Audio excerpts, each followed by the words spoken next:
Abre o teu coração, meu irmão, que você vai receber sabedoria do céu, da boca desse homem.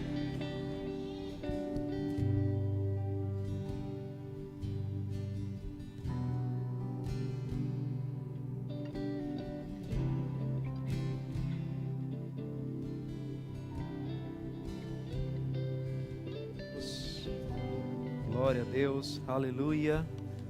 Obrigado aos músicos. Boa noite, gente. Graça e paz. Para mim é um motivo de muita alegria estar aqui com cada um de vocês nessa noite. A gente esteve à tarde, como o pastor Edgley falou, discutindo um assunto que certamente pode causar algumas discussões, pode gerar alguns problemas, mas não falar desse assunto vai gerar problemas ainda maiores. Nós vamos falar sobre cristianismo e política. E eu queria saber quem está aqui e estava no primeiro culto. Levanta a sua mão. Temos algumas pessoas que estavam. Você que não estava no primeiro culto, como foi falado, é importante que possa ouvir o que nós tratamos nesse primeiro momento.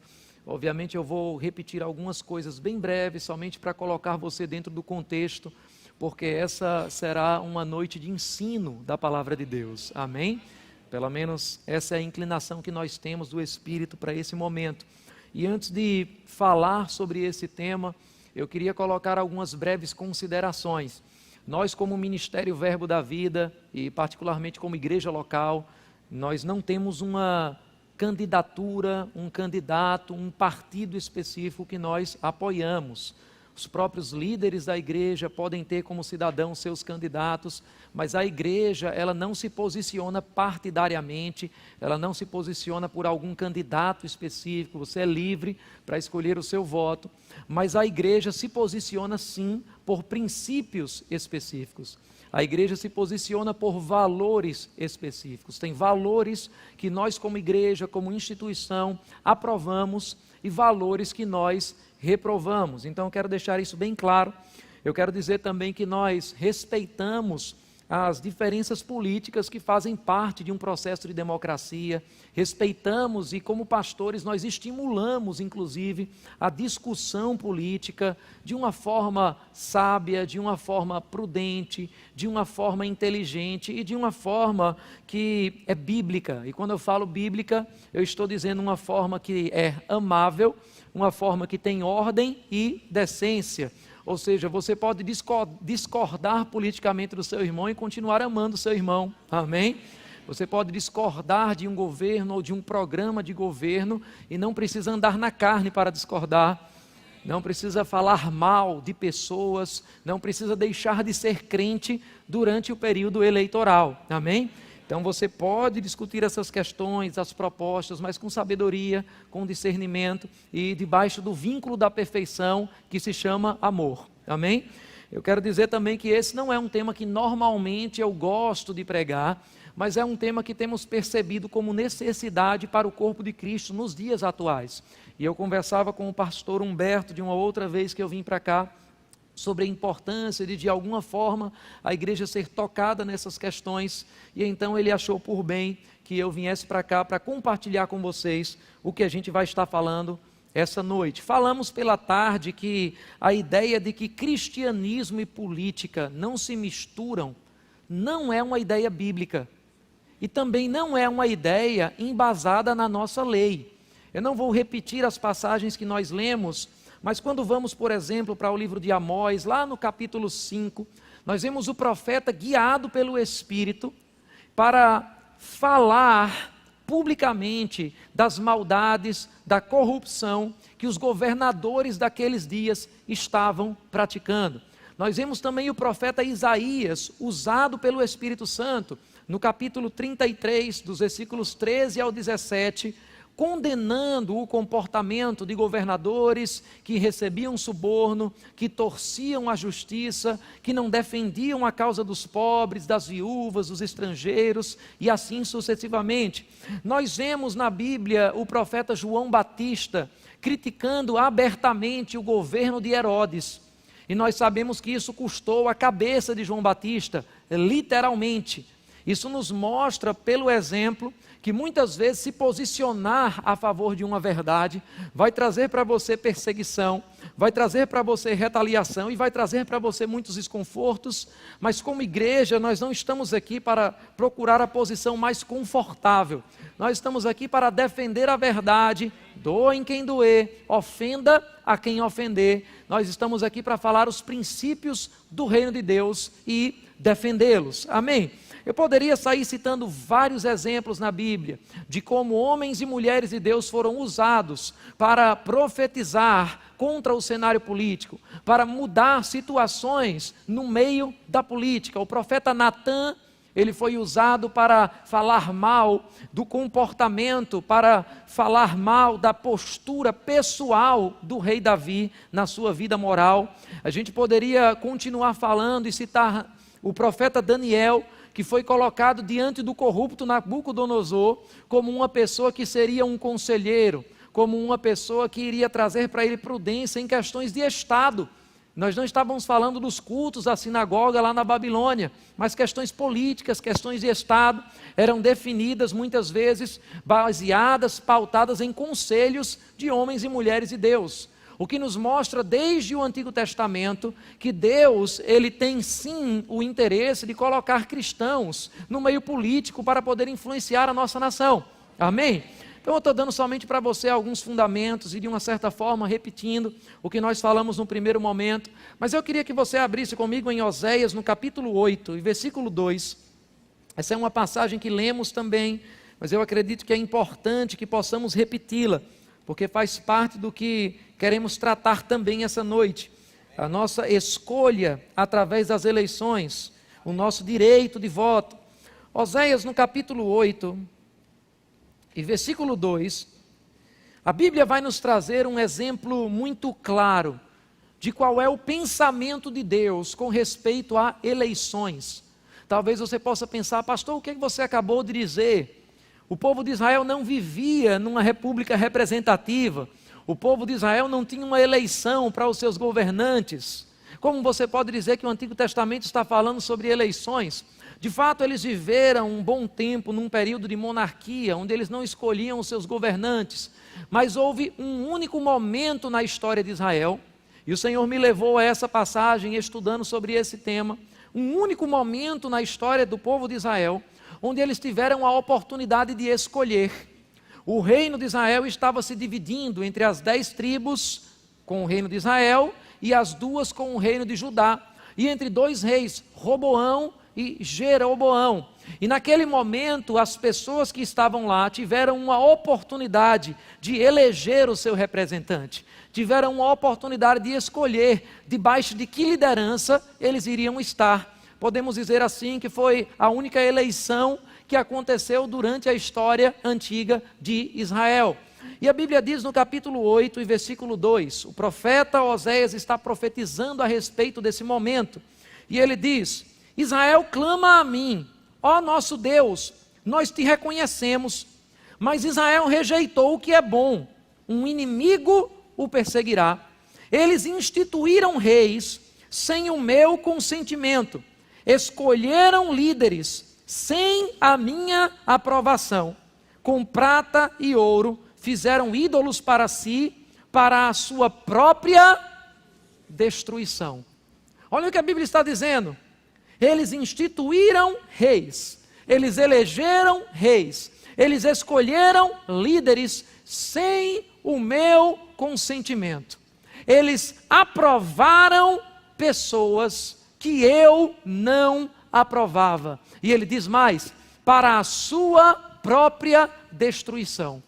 Agora eu pergunto a você, se na antiga aliança, de alguma forma, a escolha que as pessoas tinham dos seus líderes era vista pelo profeta, era vista por Deus como algo de consequências e repercussões espirituais, por que você acha que é diferente nos dias de hoje?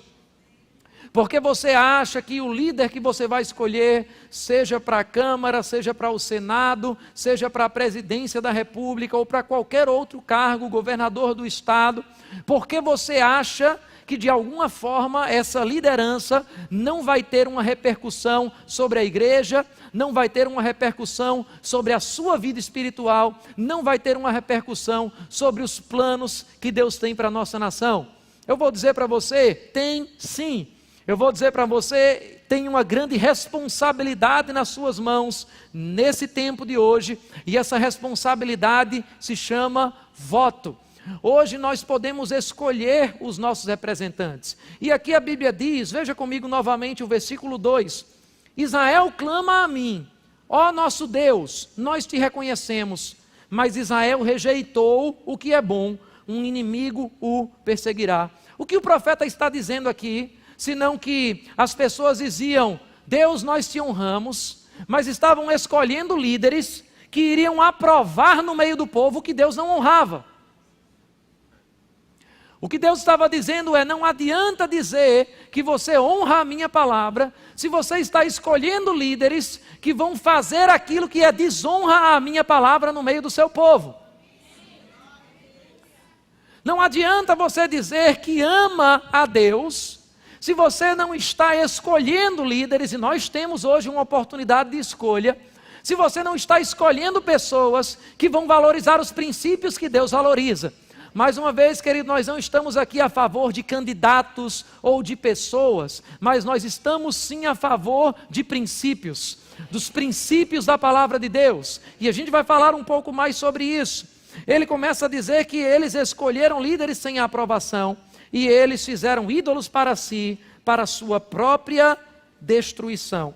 Abra comigo em Efésios, no capítulo 5 e versículo 11. Efésios capítulo 5 e versículo 11.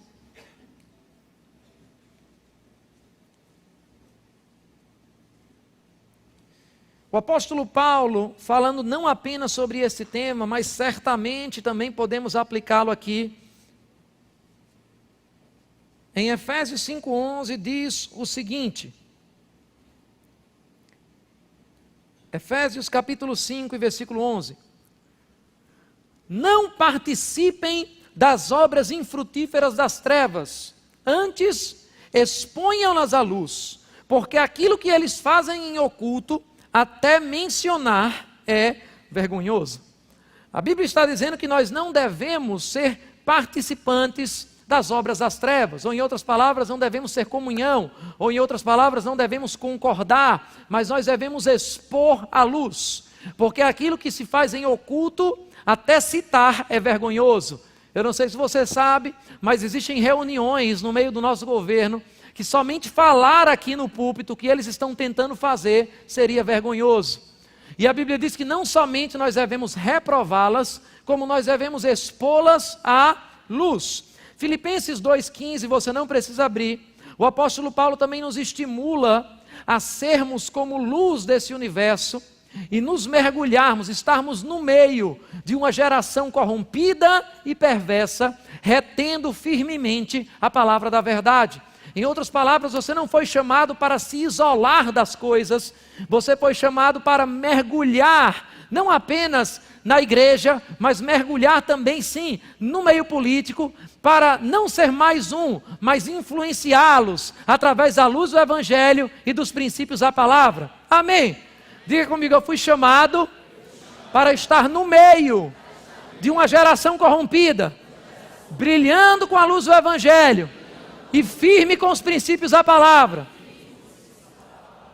Você não foi chamado para se separar do mundo, você foi chamado para influenciar o mundo. Então nós vemos muitos momentos onde o cristianismo, onde as crenças em Deus, de alguma forma se misturavam com a religião. Na verdade, o cristianismo ele já nasceu entre uma mistura entre religião e política. Porque desde o primeiro momento que alguém começou a dizer Jesus é o Senhor, essa afirmação já tinha um tom político e já tinha consequências políticas. Porque naqueles dias havia um senhor chamado César, e ele era rei, ele era imperador sobre Roma. Então, quando as pessoas, por exemplo, lá em João no capítulo 19, versículo 12, abra comigo, vamos ver um pouco disso aqui. João capítulo 19, versículo 12. Nós estamos numa noite de ensino aqui, amém? João capítulo 19 e versículo 12. A Bíblia fala de um momento onde houve um conflito entre Pilatos, governador da região onde Jesus estava, e os próprios judeus. E num determinado momento Pilatos tentou soltar Jesus. A Bíblia diz, daí em diante Pilatos procurou libertar Jesus. Mas os judeus gritavam, se deixares esse homem livre, não és amigo de César. Quem se diz rei, opõe-se a César. O que é que eles estavam dizendo? Eles estavam dizendo, nós só podemos ter um rei aqui nessa terra. E de fato, se você ler no versículo 15, adianta comigo um pouquinho. No versículo 15, a Bíblia diz que os judeus começaram a gritar, mata-o, mata-o, crucifica-o. Devo crucificar o rei de vocês? Perguntou Pilatos. Não temos rei, senão César. Responderam os chefes dos sacerdotes. O que é que eles estavam dizendo naquele momento? Eles estavam dizendo, só existe um sistema que governa a nossa vida, é o sistema desse mundo. Deixa eu fazer a pergunta para você, quem governa a sua vida?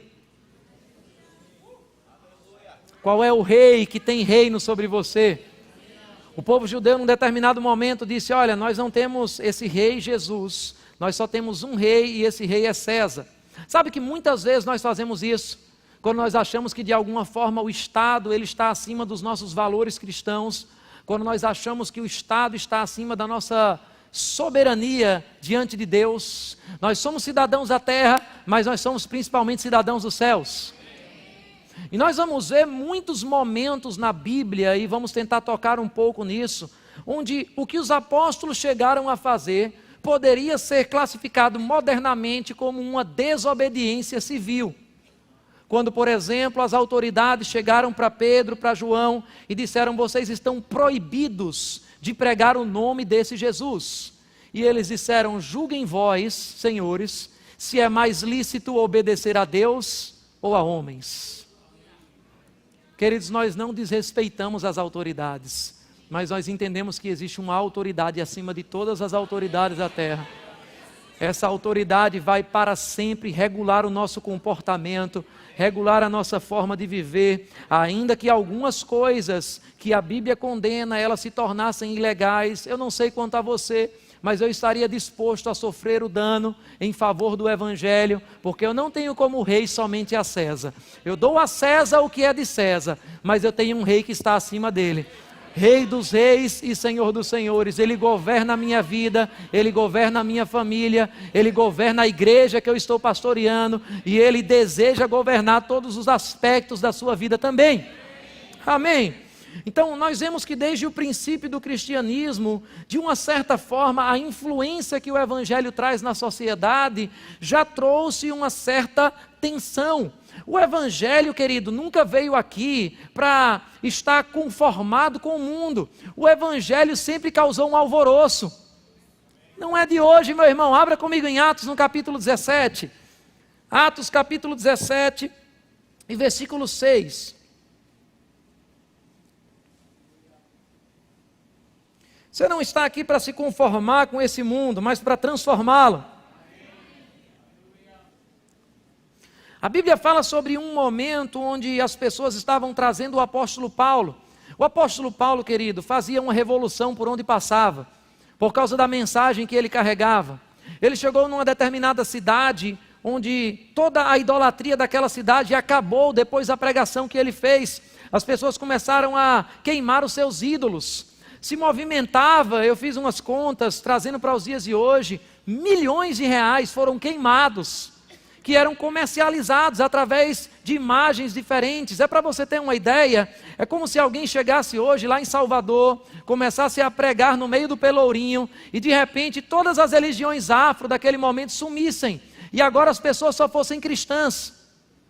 Tinha gente que não ia gostar, e as pessoas acharam que de alguma forma Paulo estava causando um tumulto também. E no versículo 6 do capítulo 17 diz, contudo não os achando, arrastaram Jason e alguns outros irmãos para diante dos oficiais da cidade, gritando: esses homens que têm causado um alvoroço por todo mundo, aleluia, chegaram agora aqui. A Bíblia está falando que as pessoas estavam causando um alvoroço. Deixa eu dizer uma coisa, você está aqui para causar um alvoroço em Recife. Nós estamos aqui para causar um alvoroço na nação. Nós vamos virar essa nação de cabeça para cima. Aleluia! Ele continua dizendo, versículo 7, Jason os recebeu em sua casa. Todos eles estão agindo contra os decretos de César, dizendo que existe um outro rei chamado Jesus. Ou seja, eles estão dizendo em outras palavras, olha, o governo está dizendo que tem que fazer assim, mas eles estão dizendo que tem um Jesus que disse que era para eles fazerem diferente. E eles continuam dizendo que era para fazer diferente. E eles estão causando um grande alvoroço. Eu não sei você, querido, mas eu não vou calar a voz do Evangelho. Ainda que cause um alvoroço para a vida de algumas pessoas. Amém.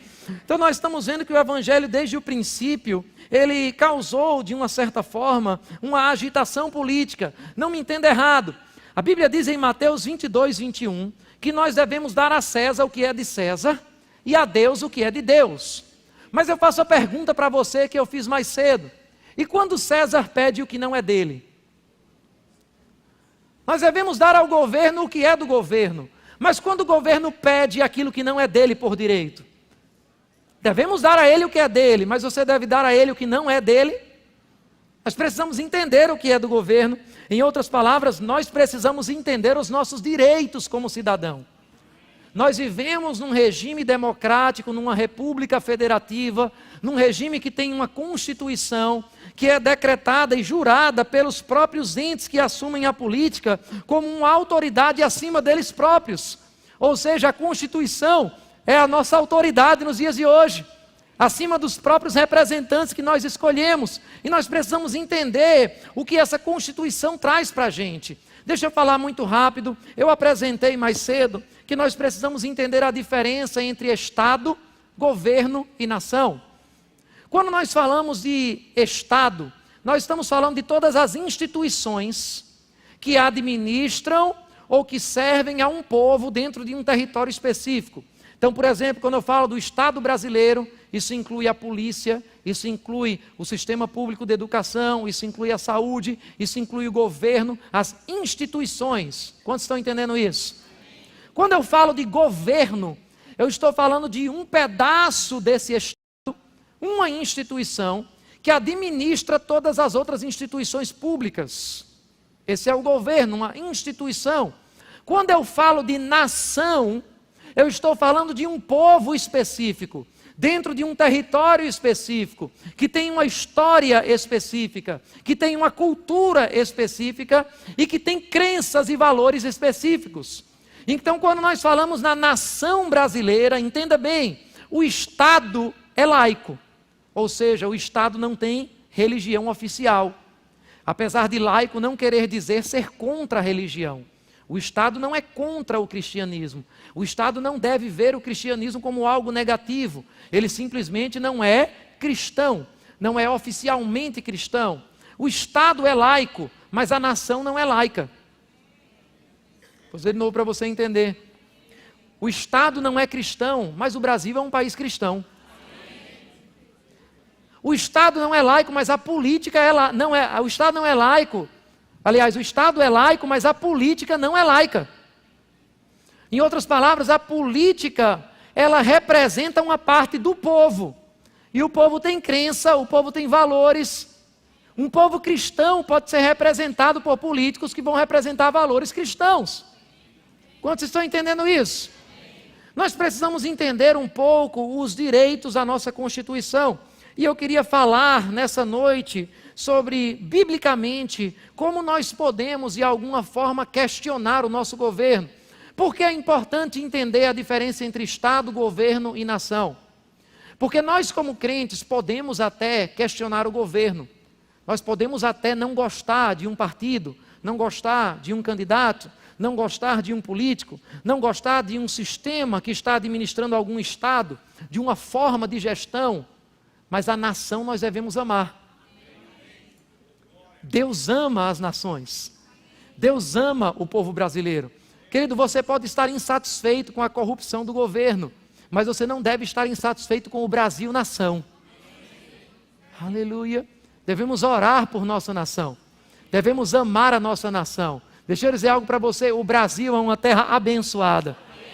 O Brasil é uma terra próspera.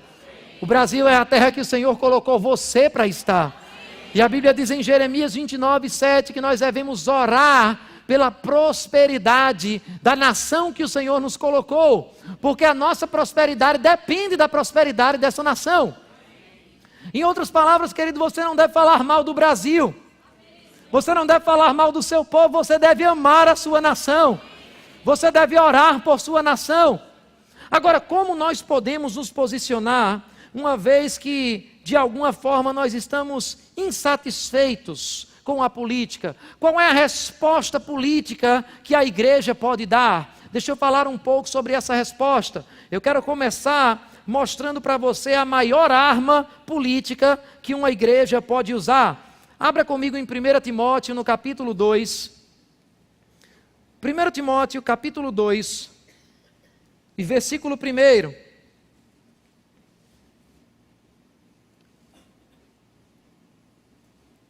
1 Timóteo capítulo 2,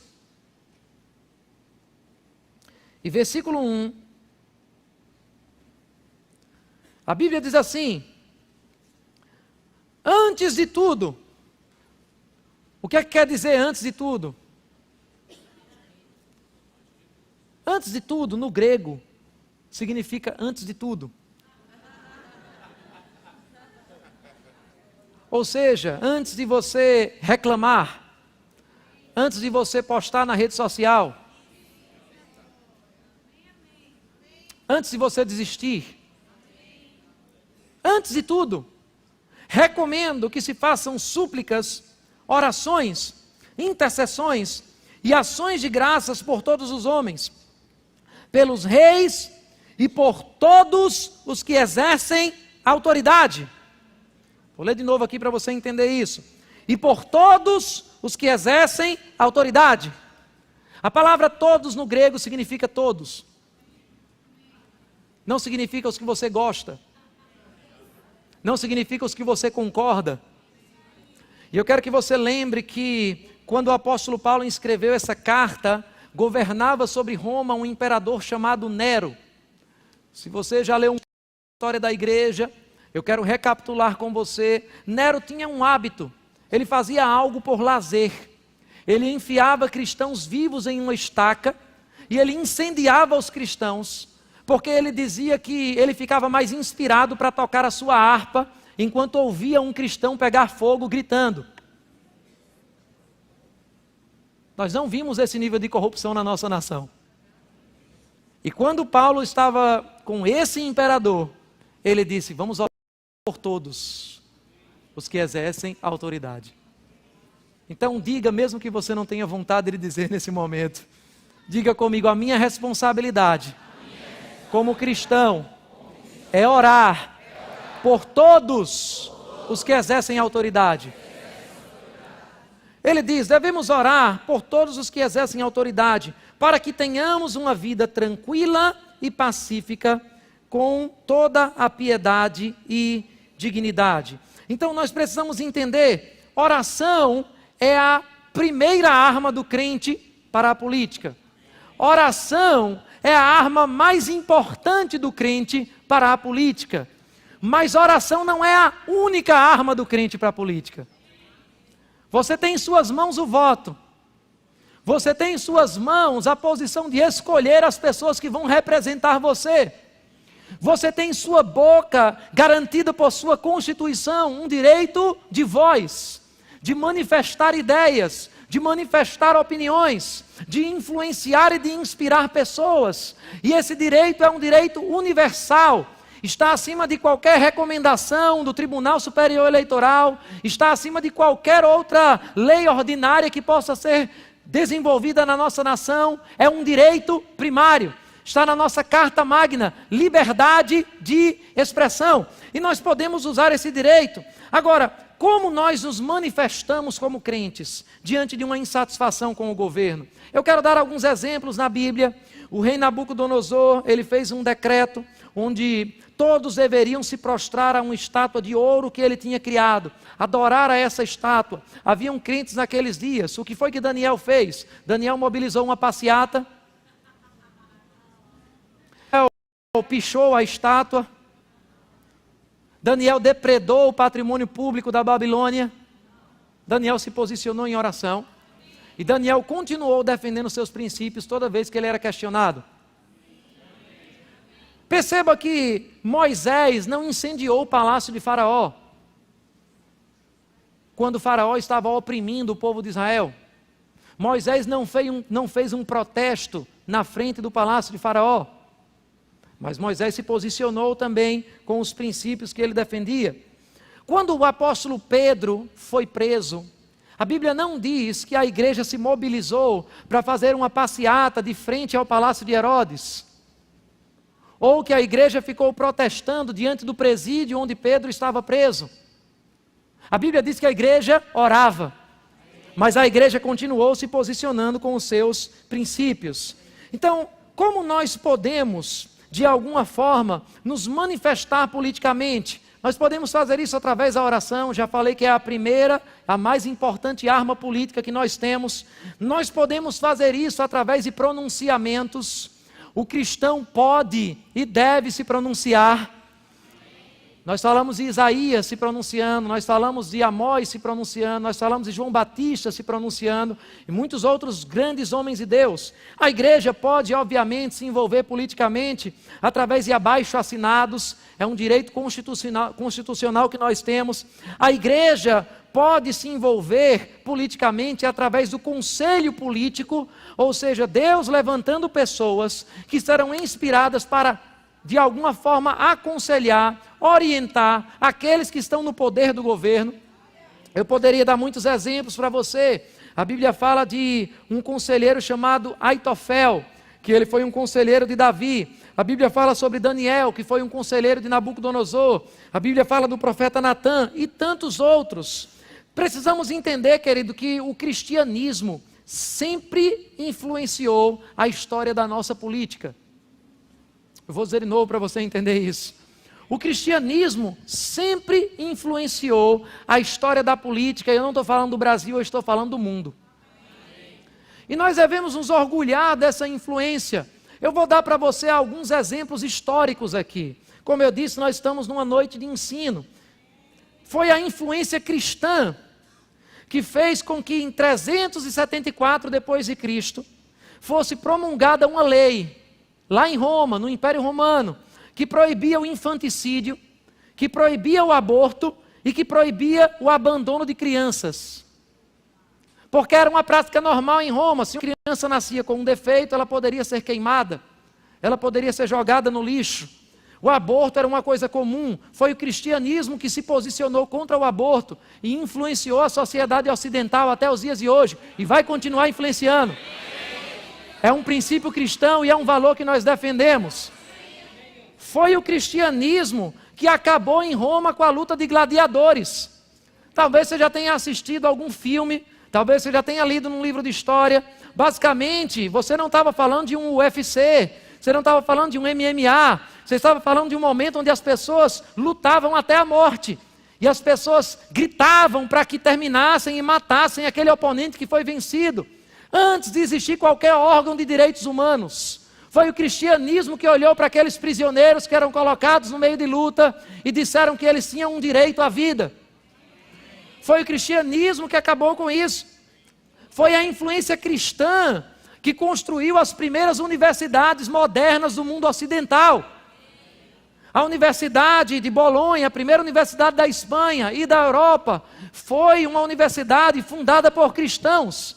As grandes universidades dos Estados Unidos, Harvard, Princeton, Yale, todas elas foram fundadas por cristãos, porque foi o cristianismo que influenciou o ensino superior até os dias de hoje nas nossas universidades, e vai continuar influenciando, porque Deus vai continuar levantando pessoas que vão influenciar todas as esferas da sociedade, com os seus princípios, com os seus valores, na educação também. Nós precisamos entender, querido, a unção, a capacidade sobrenatural de Deus não se resume a um púlpito de uma igreja. Deus vai ungir muitos pastores, Deus vai ungir muitos professores do Rema, mas Deus vai ungir muitos professores universitários para se posicionar com princípios acadêmicos e defender o que a palavra de Deus diz. Aleluia! Foi o cristianismo, ou foi a influência cristã, lá no protestantismo, que acabou com a Idade Média. Aquela idade das trevas que as pessoas dizem, olha, foi por causa da igreja. Não, não. Estude um pouco mais de história. Foi a Reforma Protestante que lançou as bases para o capitalismo. Foi a Reforma Protestante que tirou a Europa da Idade Média e que colocou a nossa sociedade na Idade Moderna. Foi a Reforma Protestante que estimulou o iluminismo, que estimulou a ciência. Foi, por exemplo, talvez muita gente não lembre, porque não é do nosso mundo ocidental, mas na Índia existia uma prática. Essa prática se chamava sati. E essa prática consistia no seguinte: era uma lei que quando o marido morria, a viúva precisava se matar. Parece muito absurdo nos nossos dias de hoje, mas se você pesquisar um pouco na história, até 1829, essa prática era obrigatória na Índia. Muitas mulheres eram incendiadas no momento que o seu marido estava sendo cremado. Antes de existir qualquer movimento feminista, foi um missionário chamado William Carey que influenciou aquela geração para acabar com essa lei. Amém. Jesus defendeu a mulher mais do que qualquer pessoa. Foi a influência do cristianismo que acabou com a escravidão. Um homem chamado William Wilberforce, ele assinou um tratado em 1807 que acabava com a escravidão em todo o Reino Unido, em todo o Império Britânico, e depois outros países, e o Brasil, por último, assinou também esse decreto. Foi o cristianismo que acabou com a escravidão, meu irmão. Aleluia! Antes mesmo, querido, de falarmos sobre os direitos civis dos negros, o maior ativista do mundo e mais conhecido pelos direitos civis dos negros foi um homem chamado Martin Luther King, um pastor batista. Foi o cristianismo, querido, que influenciou também os direitos civis. Aleluia! Nós não podemos esquecer essa influência, porque o cristianismo continua lá na linha de frente, influenciando e mudando a sociedade. Aleluia! Agora, como nós podemos protestar? Como nós podemos discordar? Será que um crente, seja na internet, seja presencialmente, pode se manifestar politicamente? A nossa Constituição garante isso. A nossa lei garante isso. Mas eu quero trazer para você algumas ressalvas, como cristão, como igreja, no momento que você se manifesta politicamente. Antes disso, abra comigo em Atos, no capítulo 22, e versículo 29. Nós não podemos nos esquecer, nem tentar nos envergonhar da nossa história, porque nós mudamos gerações e continuamos mudando. A igreja é o sal da terra e a luz do mundo. Amém. Aleluia. Atos, capítulo 22, eu não vou ler toda a passagem aqui com você, mas deixa eu colocar você em contexto. Paulo estava pregando numa determinada região, e a perseguição começou a acontecer naquele lugar. As pessoas, elas foram açoitar a Paulo. Paulo foi apanhar porque ele estava pregando o evangelho. E num determinado momento, Paulo, conhecedor dos seus direitos de cidadão e sabedor de que era um cidadão romano, ele reclamou esses direitos. Veja o que a Bíblia diz em Atos, capítulo 22, versículo 22. Vamos ler rapidamente. A multidão ouvia Paulo até que ele disse isso. Então todos levantaram a voz e gritaram: tira esse homem da face da terra, ele não merece viver. Parece que nós ouvimos nos dias de hoje esse tipo de discurso nas redes sociais, com pessoas que se posicionam para defender direitos cristãos.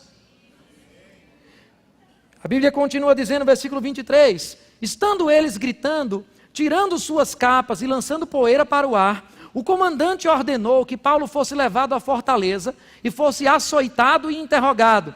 Ou seja, bate primeiro e pergunta depois. Para saber por que o povo gritava naquela forma contra ele. Enquanto o amarraram a fim de açoitá-lo, Paulo disse ao centurião que ali estava: vocês têm o direito de açoitar um cidadão romano sem que ele tenha sido condenado? Ao ouvir isso, o centurião foi prevenir o comandante. Baixou um pouquinho o tom. Que vais fazer? Esse homem é cidadão romano. O comandante dirigiu-se a Paulo e perguntou: diga-me, você é cidadão romano? Sim, sou. Então o comandante disse: eu precisei pagar um elevado preço por minha cidadania.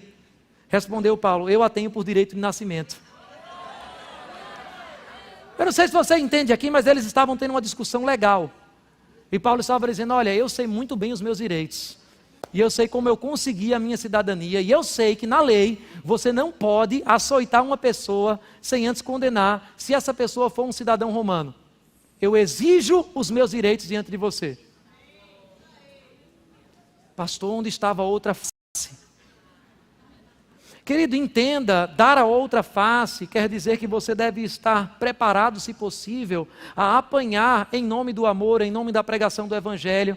Dar a outra face não significa que você é masoquista, que você gosta de sofrer, que você vai apanhar por ignorância. E Paulo estava dizendo: ei, eu não, eu tenho direitos, eu conheço meus direitos. Eu não sou qualquer pessoa nesse lugar, eu sou um cidadão nesse lugar. Vá procurar as leis que me garantem falar o que eu estou falando sem ser açoitado. Ele não ficou intimidado porque era um centurião, porque era um comandante. Ele disse: ei, eu sou um cidadão romano. E tem mais, eu posso dizer a você como é que eu adquiri essa cidadania. Eu imagino, se fosse nos dias de hoje, é como se Paulo estivesse dizendo: ei, artigo tal, do código tal, está dizendo isso aqui, você não pode fazer isso comigo. E por que você acha que você, cristão, hoje não pode conhecer os seus direitos? Aleluia! A Bíblia diz no versículo 4, que os que estavam... vamos continuar aqui, versículo 29. Os que iam interrogá-lo retiraram-se imediatamente. O próprio comandante ficou alarmado ao saber que havia prendido um cidadão romano. Ele disse: opa, eu me excedi aqui. Pode ser que dê mal para mim. Ele começou a ficar alarmado com isso. Querido, nós não podemos achar que por sermos crentes, nós devemos ser ignorantes acerca dos nossos direitos. Exija os seus direitos diante do Estado. Exija os seus direitos como cidadão. Tem muito crente acuado, tem muito crente sofrendo, que não está reclamando aquilo que tem direito por lei. O apóstolo Paulo fazia isso. Paulo disse: olha, sedes meus imitadores. A gente quer imitar a fé de Paulo, mas muitas vezes a gente não quer imitar Paulo nisso também. Seja meu imitador, exija seus direitos. Amém? Eu falei mais cedo, a principal atividade política que nós podemos ter como crentes é sermos bons cidadãos. Não é o voto não é a primeira coisa que você faz. A primeira coisa que você faz é dar um exemplo de cidadania, é não sonegar impostos. Amém? É não furar uma fila quando você está comprando alguma coisa, é não comprar um produto falsificado, é declarar corretamente o seu imposto de renda, é não pagar um suborno para um policial no meio de uma multa de trânsito. Essa é a sua influência, é aí que você pode fazer a diferença politicamente. Agora, a Bíblia mostra que nós podemos também nos posicionar de uma forma pública. Porém, quando falamos de posicionamento público, nós precisamos abrir alguns parênteses aqui. O primeiro deles é que posicionamento político não deve ser feito com dano ao patrimônio público ou privado. O direito à propriedade foi instituído por Deus. Quando Deus disse não furtarás, Deus estava dizendo que alguém era dono de alguma coisa e você não tinha o direito de invadir ou de pegar. Abra comigo em Deuteronômio, no capítulo 19, versículo 4. Deuteronômio 19, 4. Nós estamos falando sobre seus direitos. Amém? Deuteronômio.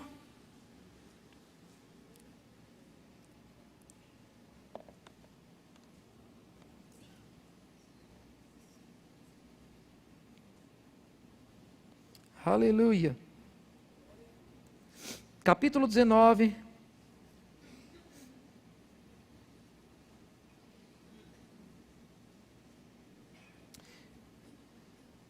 Versículo 4.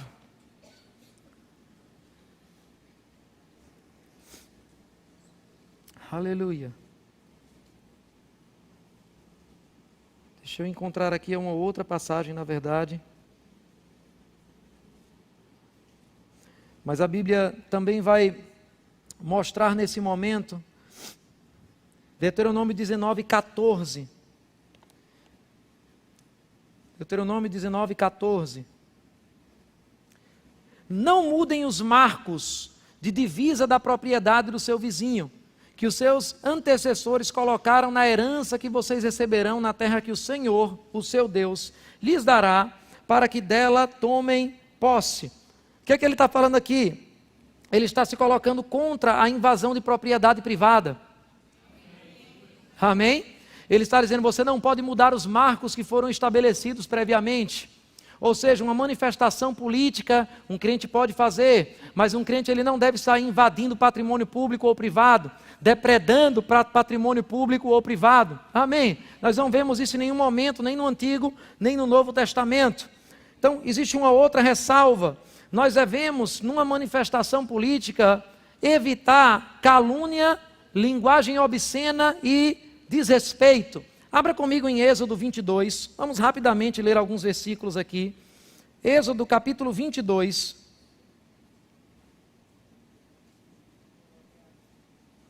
Aleluia. Versículo 28. Olha o que a Bíblia diz. Não blasfemem contra Deus, nem amaldiçoem uma autoridade do seu povo. O que é que a Bíblia está dizendo aqui? Que você não deve falar mal de uma autoridade. Agora, falar mal de uma pessoa não é necessariamente criticar a gestão daquela pessoa. Amém? Mas eu vejo crentes muitas vezes usando palavras de baixo calão, quando estão falando de políticos, quando estão falando de autoridades. Você tem todo o direito de não concordar, você tem todo o direito de, vendo corrupção, poder denunciar aquilo publicamente. Mas, querido, você deve ser respeitoso com as autoridades. Se você é um cristão, esse é um princípio da Bíblia, amém? Eu estou falando aqui para quem tem a Bíblia como manual de conduta, amém? A Bíblia fala em Romanos, no capítulo 13, nos versículos 5 a 7, que nós devemos sempre honrar as autoridades. Nós devemos honrá-las pela posição em que elas ocupam. E tem um exemplo muito claro disso, Atos no capítulo 23, vai comigo lá, Atos capítulo 23, no versículo 3, Atos capítulo 23 e versículo 3, o apóstolo Paulo, ele está discutindo no Sinédrio, mais uma vez com uma autoridade, e ele está falando mais uma vez dos seus direitos. Capítulo 23 e versículo 3, a Bíblia diz assim: então Paulo lhe disse, Deus se ferirá, parede branqueada, estás aí sentado para me julgar conforme a lei, mas contra a lei me mandas ferir. Querido, esse parede esbranqueada não era um apelido, não. É só uma forma de colocar uma palavra que Paulo se excedeu com ele naquele momento de discussão. Quantos conseguem perceber isso? Agora veja como continua a passagem. 4. Os que estavam perto de Paulo disseram, você ousa insultar o sumo sacerdote de Deus? Paulo respondeu, irmãos, eu não sabia que ele era o sumo sacerdote, pois está escrito, não fale mal de uma autoridade do seu povo. O que é que Paulo estava dizendo? Paulo reconheceu que ele não devia liberar uma palavra mal sobre a pessoa, mesmo que ela fosse uma pessoa corrupta. Nós devemos honrar as autoridades. Diga isso comigo, eu devo honrar autoridades. Agora, querido, respeitar, honrar autoridades não significa concordar sempre com a pessoa. Amém? Uma igreja pode, por exemplo, receber um político na igreja, o pastor pode conversar com um político e honrá-lo como autoridade, mas não quer dizer que eu vou concordar com o seu programa de governo, não quer dizer que eu vou concordar com aquela pessoa. Respeitar e honrar não quer dizer que você aceita tudo que a pessoa faz. Você pode também discordar, porém discordar de uma forma respeitosa.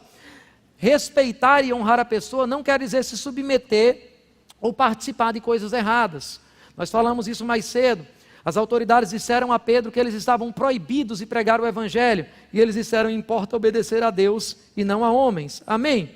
Nós poderíamos dar muitos outros exemplos, como as parteiras lá do Egito que desobedeceram a ordem de Faraó. Faraó mandou matar todas as crianças e as parteiras desobedeceram. O que é isso? Desobediência ao governo. Desobediência ao governo, quando o que o governo está decretando é contrário à palavra. Agora, desobediência ao governo, querido, não é diante de uma lei injusta. Desobediência ao governo é diante de uma lei antibíblica. Por que eu estou dizendo isso? Porque algumas pessoas podem pensar, então eu não vou pagar imposto não, porque esses impostos são muito injustos. Desobediência não é quando você está se sentindo injustiçado. Desobediência é quando aquela ordem ela está ferindo os princípios da palavra. Amém? Então, não use essa desculpa para desobedecer aquilo que você não concorda, porque você acha que é pesado, porque você acha que é difícil. Agora, eu queria que você abrisse comigo em Atos, no capítulo 24, versículo 26. Nós estamos falando ainda, sim, sobre posicionamento político. E eu quero que você veja um princípio muito interessante aqui. Algumas pessoas pensam que o apóstolo Paulo, durante as suas viagens missionárias, que o apóstolo Paulo, durante o seu ministério, era uma pessoa que não tinha tanta influência, era uma pessoa que talvez não tinha tanto poder. Eu já vi muitas pessoas dizerem que, de alguma forma, a igreja hoje, ela alcançou um poder. A igreja tem um poder econômico, a igreja tem uma influência, e essa influência ela interfere com o governo, isso é uma coisa ruim, a igreja deveria ser mais simples. Querido, se você olhar o apóstolo Paulo no começo do seu ministério, você vai ver que não era todo mundo que viajava de navio para cidades como Paulo viajava. Não era todo mundo que tinha pergaminhos, como quando Paulo estava preso e disse, traz os meus pergaminhos. Pergaminhos, livros, eram muito caros naqueles dias. Paulo tinha acesso a essas coisas. E particularmente aqui, nós vamos ver um momento onde um governador, ele vai segurar Paulo um pouco tempo perto dele. Veja comigo Atos 24. Atos capítulo 24 e versículo 26. Olha que interessante. Eu creio que essas histórias que estão aqui, queridos, não estão somente para deixar a Bíblia um pouco maior, estão para informar a gente, estão para inspirar a nossa vida. Deixa eu ler um pouquinho antes. Paulo estava nesse trâmite legal de ir até Roma para ser julgado. E a Bíblia diz, no versículo 22, então Félix, para você entender, Félix era o governador da província onde Paulo estava. Félix, que tinha bom conhecimento do caminho, adiou a causa e disse, quando chegar o comandante Lísias, decidirei o caso de vocês. E ordenou ao centurião que mantivesse Paulo sob custódia, mas que lhe desse certa liberdade e permitisse que seus amigos o servissem. Versículo 24. Vários dias depois, Félix veio com Drusila, sua mulher, que era judia, e mandou chamar Paulo e o ouviu falar sobre a fé em Cristo Jesus. Quando Paulo se pôs a discorrer acerca da justiça, do domínio próprio e do juízo vindouro, Félix teve medo e disse, basta por enquanto, pode sair. Quando achar conveniente, mandarei chamá-lo de novo. Versículo 26. Ao mesmo tempo, esperava que Paulo lhe oferecesse algum dinheiro, pelo que mandava buscá-lo frequentemente e conversava com ele. Querido, entenda exatamente o que está acontecendo aqui. Nós estamos falando de um governador do Império Romano. Nós não estamos falando de uma pessoa pobre financeiramente. Se você acha que Paulo era uma pessoa que não tinha condições financeiras, era uma pessoa que não tinha influência, deixa eu fazer uma pergunta mais simples aqui. Quem aqui já foi procurado pelo governador do estado que estava tentando tomar um suborno seu? Quem aqui já foi chamado por alguma grande autoridade do Poder Executivo, dizendo, olha, eu quero conversar com você, traz ele de novo, pode ser que dessa vez ele libere uma verba aí para a gente. Você acha que um governador iria ficar usando um centurião, iria colocar Paulo sob custódia, iria ficar convidando ele frequentemente, esperando receber algum suborno de Paulo, se Paulo não tivesse dinheiro? Pelo menos um amém aqui nesse lugar. Quantos concordam com o que eu estou falando aqui? Paulo tinha influência. Paulo levou muito dinheiro para ajudar igrejas. E o governador sabia disso. O governador estava dizendo, rapaz, esse cara está mexendo com muito dinheiro. que esse cara pegou uma oferta lá de Corinto para levar para a igreja de Jerusalém, para ajudar os necessitados, e aquela igreja é grande. Eu vou influenciar esse cara. Sabe o que a Bíblia está mostrando com isso aqui? É que a igreja sempre foi próspera. A igreja sempre poderia dar uma resposta. Mas o ponto que eu quero trazer para você não é esse. O ponto que eu quero trazer para você é que Paulo ficou preso 2 anos ali, porque Paulo não pagou o suborno para Félix. Porque Deus condena o suborno. Agora, o ponto que eu quero trazer também é que Paulo poderia trazer muitas justificativas para pagar aquele suborno. Pensa comigo. Eu dizia uma vez pregando, Paulo era como o Neymar dos missionários daquele dia, mas depois as pessoas me convenceram a não usar mais essa comparação. Paulo era o melhor missionário que as pessoas tinham naqueles dias. Paulo era o ministro mais requisitado, onde Paulo chegava as coisas aconteciam. Paulo queria chegar na Espanha para pregar o evangelho. Você acha que Paulo teria justificativas para dizer, olha, é melhor a gente dar esse dinheiro a esse cara, porque é por uma boa causa, porque o evangelho vai avançar na Espanha. Mas não tem justificativa nenhuma. Eu vou dizer de novo para você, não tem justificativa nenhuma que faça você aceitar um suborno. Agora, se Paulo entendia que o suborno não se justifica mesmo para fazer uma coisa boa, por que ele entendia isso? Porque ele entendia que o suborno era um pecado contra Deus. O que é que acontece com você quando você vende o seu voto? O que é que acontece com você quando você recebe um valor financeiro por uma boa causa? Para eleger uma pessoa boa. Veja o que a Bíblia diz em Êxodo no capítulo 23, versículo 8. Êxodo capítulo 23, versículo 8.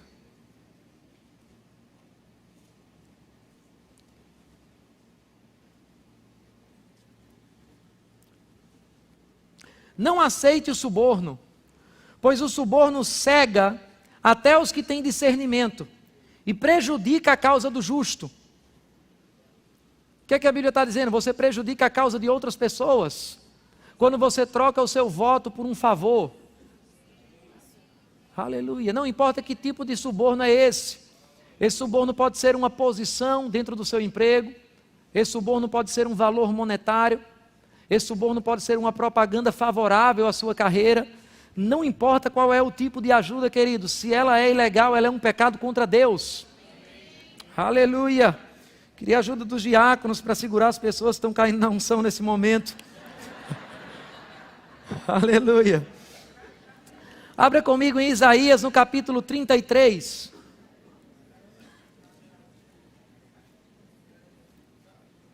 Aleluia. Essa reforma de corrupção que as pessoas tanto falam, deve começar dentro da igreja. A igreja deve ser um modelo de santidade para o mundo. A igreja deve ser um modelo de integridade para o mundo. Isaías no capítulo 33. Aleluia. Versículo 14 diz: em Sião os pecadores estão aterrorizados, o temor se apodera dos ímpios. Quem de nós pode conviver com o fogo consumidor? Quem de nós pode conviver com a chama eterna? Ou em outras palavras, quem é o crente que pode se manter no fogo?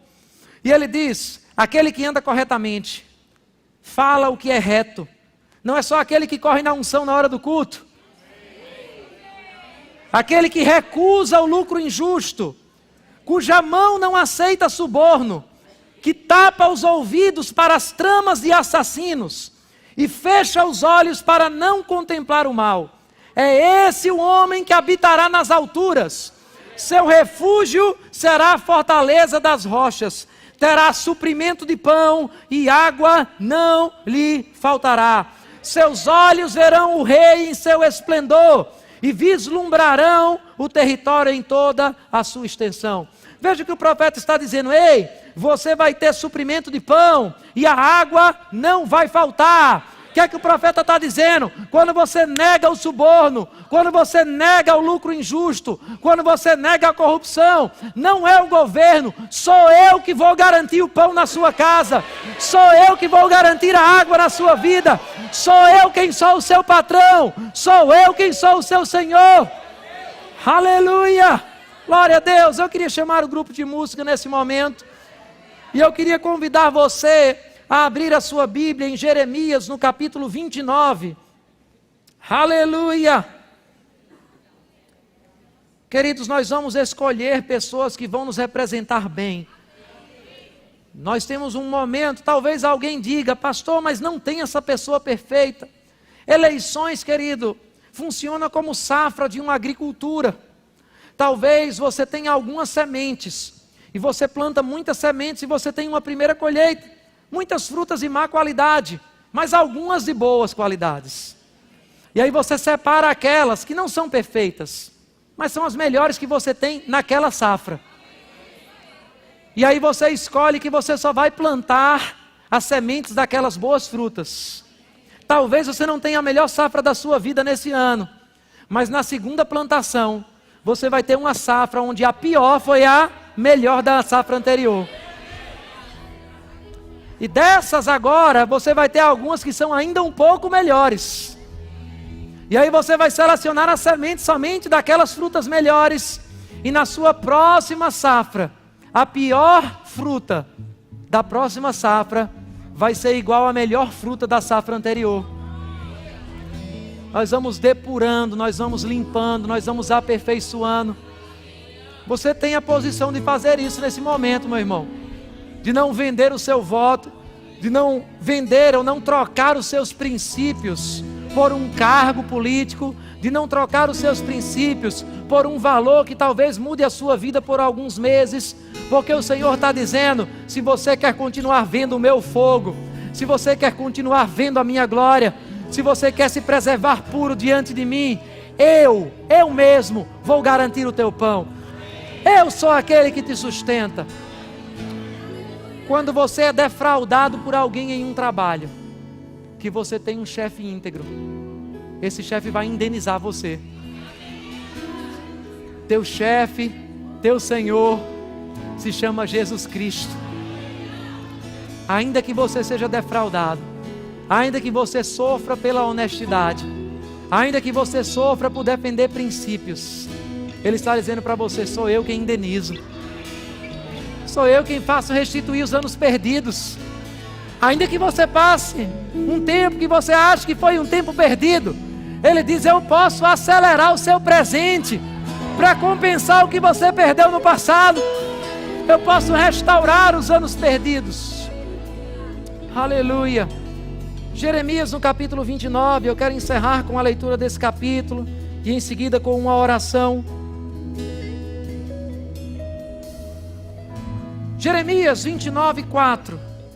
A Bíblia diz, assim diz o Senhor dos Exércitos, o Deus de Israel, a todos os exilados que eu transportei de Jerusalém para a Babilônia. Deixa eu colocar assim, assim diz o Senhor para você que eu plantei na cidade do Recife. Construam casas e habitem nelas. Aleluia.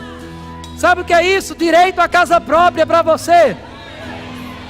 O nosso Senhor é o Pai dos programas habitacionais. Foi Ele quem nos deu esse direito.